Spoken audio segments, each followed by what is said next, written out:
Real estate వ్యాపారం చేసే ప్రయత్నం చేస్తున్నావు. అది కాక నీ దగ్గర ఎక్కడితో చెప్పు, ఎక్కడిది ఫోర్త్ సిటీ ఊదరగొడుతున్నావు. అంతా ఏదో నేనే చేసిన ఈ ఫోర్త్ సిటీ అంతా ఏదో నా క్రియేషన్ అని మాట్లాడుతున్నావు. వెనకటికటి ఎవడో వంటంతా వండి పెట్టినాక వడ్డించడానికి వచ్చిండట, వడ్డించడానికి చేసి అంత నేనే చేసిన అన్నాడట. ఇది కేసీఆర్ గారు 12,000 ఎకరాలు 1,500 కోట్లు ఖర్చు పెట్టి భూసేకరణ చేసి ఢిల్లీకి వెళ్ళి ఎన్విరాన్మెంట్ క్లియరెన్స్ తెచ్చి కోర్టుల్లో కేసులన్నీ క్లియర్ చేసి రెడీగా పెడితే దాన్ని ఫార్మాసిటీ చేయి నాయన అంటే ఫోర్త్ సిటీ అని పెట్టి రియల్ ఎస్టేట్ వ్యాపారం చేసే ప్రయత్నం చేస్తున్నావు. ఆనాడు ఏం మాట్లాడింది కాంగ్రెస్ పార్టీ? కాంగ్రెస్ అధికారంలోకి వస్తే రైతులకు భూములు వాపసు ఇస్తామన్నారు.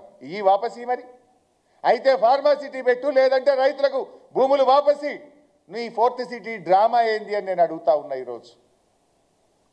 ఇక ఉచిత కరెంటు గురించి మాట్లాడండి. రాజశేఖర రెడ్డి గారు ఉండగా ఉచిత కరెంటు ఇచ్చిండట, తెలియదా? ఈ రాష్ట్ర రైతులకు తెలియదా? ఉచిత కరెంటు కాస్త ఉత్త కరెంటు అయింది.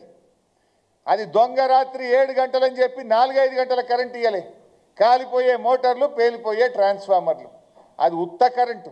నిజమైన ఉచిత కరెంటు ఇచ్చింది కేసీఆర్. 24 గంటల నాణ్యమైన కను రెప్పగొట్టినంతసేపు కరెంటు పోకుండా, మోటార్లు కాలకుండా, ట్రాన్స్ఫార్మర్లు కాలకుండా నాణ్యమైన కరెంటు ఇచ్చిండు కేసీఆర్ గారు ఇచ్చిండు. ఆనాడు వైఎస్ ఇచ్చింది ఉత్త కరెంట్ అని రాష్ట్రంలో ఏ రైతుని అడిగినా చెప్తాడు. అన్నీ పగటి కలడినాయి. 2 సార్లు గెలుస్తా, 10 ఏళ్ళు మాదే గవర్నమెంట్ అని పదే చెప్తున్నాడు. కాంగ్రెస్కి అంత సీన్ లేదు.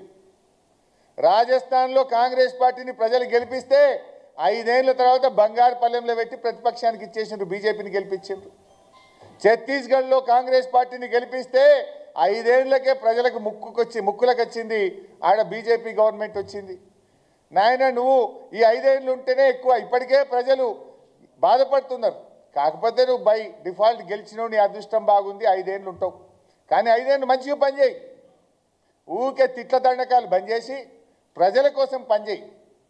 నీకున్న అవకాశాలని జాగ్రత్తగా వినియోగించు. ఏదైనా కొద్దిగానండి ఏమైనా మంచి పేరు వస్తుంది. రెండోసారి గెలుస్తా అంటే కాంగ్రెస్కి అంత సీన్ లేదు. రాజస్థాన్లో ఒక్కసారికే పోయింది, ఛత్తీస్గఢ్లో ఒక్కసారికే పోయింది. యాడైనా కాంగ్రెస్ పార్టీ ఒక్కసారికే పోతుంది. ఇక ఎంత పచ్చి అబద్ధాలంటే మేము టీచర్ల ట్రాన్స్ఫర్ చేసినామని ఇలా చెప్తున్నాడు గాంధీ భవన్లో. 18 ఏళ్ల కింద అయిందట టీచర్ ట్రాన్స్ఫర్లు. 18 ఏళ్ళలో టీచర్ ట్రాన్స్ఫరే కాలేదట.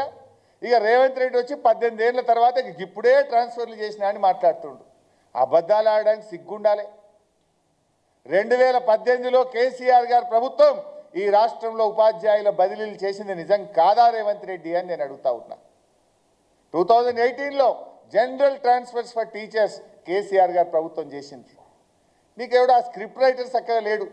ఆ ముఖ్యమంత్రి పదవి ఇజ్జత్ నువ్వే తీసుకుంటున్నావు. ఇట్లా అబద్ధాలు ఆడితే టీచర్లు ఏమనుకుంటారు? టీవీలో చూసిన టీచర్లు ఏమనుకోవాలి? 18 ఏళ్ల కింద ట్రాన్స్ఫర్ అయింది, ఇప్పుడు నేనే చేసిన అంటే టీవీలలో చూసిన టీచర్లు నేను ఏమనుకుంటారు? నీ పరువు నువ్వు తీసుకున్నట్టు కాదా? నీ గౌరవం నువ్వు దక్కించుకున్నట్టు కాదా? నీ దక్కించుకున్నావు ఆయన కుర్చీ గౌరవం పోతుందని మాకు బాధ కలుగుతూ ఉంది. ఇక ఉచిత కరెంటు గురించి, స్కూళ్ళకి ఇప్పుడే ఉచిత కరెంట్ వచ్చిందట. అంతకుముందు కరెంటే లేదట స్కూళ్ళల్లో. అడుగుపోయి ఏ స్కూల్లో పోయి అడుగుతావో. అంతకుముందు కరెంటే లేదట, కంప్యూటర్లన్నీ మూలకు పడ్డాయట. ఇక ఇప్పుడు రేవంత్ రెడ్డి వచ్చే స్కూళ్ళకు ఉచిత కరెంట్ ఇచ్చిండట.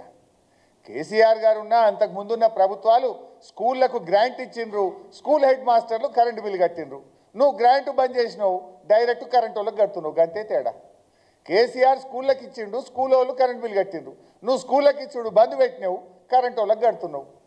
దానికి ఏదో నేనేందో ఉచిత కరెంట్ ఇచ్చినా, ఇక గతంలో లేనే లేదు, ఇప్పుడే కొత్తగా స్కూళ్ళకి కరెంట్ ఇచ్చింది అన్నట్టు బిల్డప్ ఇవ్వబట్టివి నువ్వు.